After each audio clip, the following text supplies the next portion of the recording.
Welcome back to the Quaker Sports Recap. We are in the heart of the fall season and our teams are gearing up for a deep run in the playoffs. Last week I stopped by boys soccer, girls tennis, JV field hockey, girls soccer, girls volleyball, boys and girls cross country, football, and boys volleyball, which I'll tell you about next. Let's get right to it! On Tuesday, our Orchard Park Quakers boys volleyball team hosted the #1 ranked Lancaster squad. Orchard Park started strong, going up 5-2. Lancaster battled back to tie the score at 8. The game was action-packed and tied at 22 when a long conference by the official drained the energy and momentum for the Quakers. Lancaster closed with 3 points to go up 1-0. After an emotional first game, our Orchard Park Quakers started off the second game a bit flat, finding themselves quickly down by 3. A timeout discussion with Coach Shields set the Quakers in the right direction, but Lancaster is more determined after their first game win. Lancaster won the game 25-17. Finding themselves in a big hole, the Quakers refused to quit, giving their best effort on every point. Down in the third game, 1 point, clocked 45 seconds, and 40 hits. A point captured by the Quakers, but at the end, the #1 ranked Lancaster team unfortunately was a bit too much for the Quakers to overcome this night, winning the game 25-17, completing a 3-game sweep. After the game, I caught up with your captain, Will Schimmer, to talk about the match. Today, you guys played a very tough team out of Lancaster, who is ranked #1 in the section, and you put up a fight each set. What is one thing that you saw that you liked today, and what is one thing that you saw that you wanted to work on at practice or want to work on? I mean, we gotta close the block. We didn't get, I don't know, we got minimal blocks. Did we even get one? I don't know. But that's one thing we have to block better against teams like that who hit low tape. It just, you can't go in there and just let them swing away on you. That's why we lose. But, you know, I thought we served well. Aside from the first set, we didn't miss many serves. So You guys just get a few blocks. I'm pretty sure, yeah. Not enough, though. Not our Yeah. usual. In the second game, you were down 0-3, and then you took a timeout. And then you guys took a lead 4-3, getting 4 straight points. What was said in that timeout that motivated you guys? Really, it's just you got to reset as a team. Really, the timeout is just to kill the momentum that the other team has, and I think it really worked. We came out of timeout. They missed the serve, and then we make 3 serves, win 3 big points, and we're up 4-3. So we just swing the momentum our way. Now you guys have a great leader in your team out of Will Schirmer. How does he help the team, or I guess you help? You just got to keep the boys positive, and especially when you're down, you know, being able to just go up, put a ball away, swing momentum our way is the biggest thing, because volleyball really is just a roller coaster. And once you fall down into that dip of the roller coaster, it's hard to get back out. So having a explosive player really helps swing the momentum. Do you think the officiating in this game, like the long time taking calls, do you think that kind of slowed down the momentum, the rough officiating? It's like there were 1 or 2 bad calls a set, but we lost by 5 or 6. So I don't think you can blame the officials for us losing by that amount.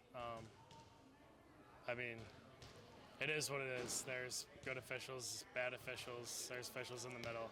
I mean, you got to play your game. You don't play for calls. You don't play for calls. You play for kills. So, yeah, can't blame them. And how do you guys prepare in the next 24 hours before your game against East Aurora, or less than 24 hours? We're go home, get a good night's sleep, eat, drink water, and watch the film. And in your own mind, you got to know what you got to fix. So we'll be back tomorrow. All right, thank you. Thank you. That was a tough loss to the top-ranked team in the polls, but we'll get them next time. But boys volleyball wasn't the only team working hard out there. Let's see how all of our teams did last week. Boys volleyball posted their first win of the season against East Aurora and Holland. Girls volleyball remained undefeated with wins over Hamburg and Will South. Boys cross country ran well at the East Aurora Invitational. Let's go, Alan! Girls cross country won a hard-fought duel against Clarence in preparation for good runs at the EA Invite. Varsity B captured 2nd place on Saturday. Boys golf continued their undefeated season against Hamburg on Tuesday. Seniors Caleb Okino and Jackson Tanucci both led individually, shooting a 36. Girls golf continued to dominate with huge wins over Clarence and Will North. In both matches, Claire Brady finished first individually, shooting a 38 against Clarence and a 39 against Will North. Girls soccer split a couple of overtime games, including a win over Amherst. JV was all shutouts in their 3 wins. Lily Wisniewski and Caroline Brown each had a goal and an assist this week, while Morgan Hartong became the hero for OPHS, scoring the game-winning goal in overtime over Amherst. Boys soccer outlasted Will North, posting a 1-0 win. Bryce Haplin and Jefferson Pantalucaran each recorded goals this week.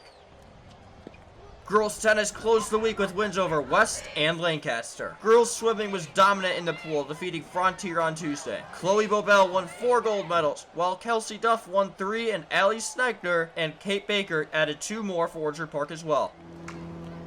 Field hockey had big wins to advance their record to a perfect 7-0. JV also looked strong. Grace Bottlinger led varsity in points this week with 2 goals and 2 assists, while Izzy Sen also had a great week, posting 2 assists.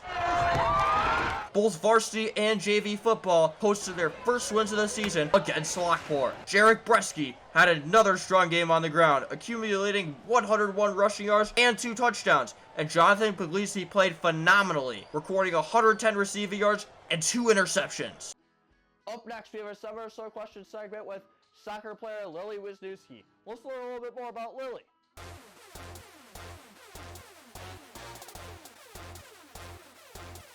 What is something that a teacher has told you that really stuck with you? To always believe in yourself. Yeah.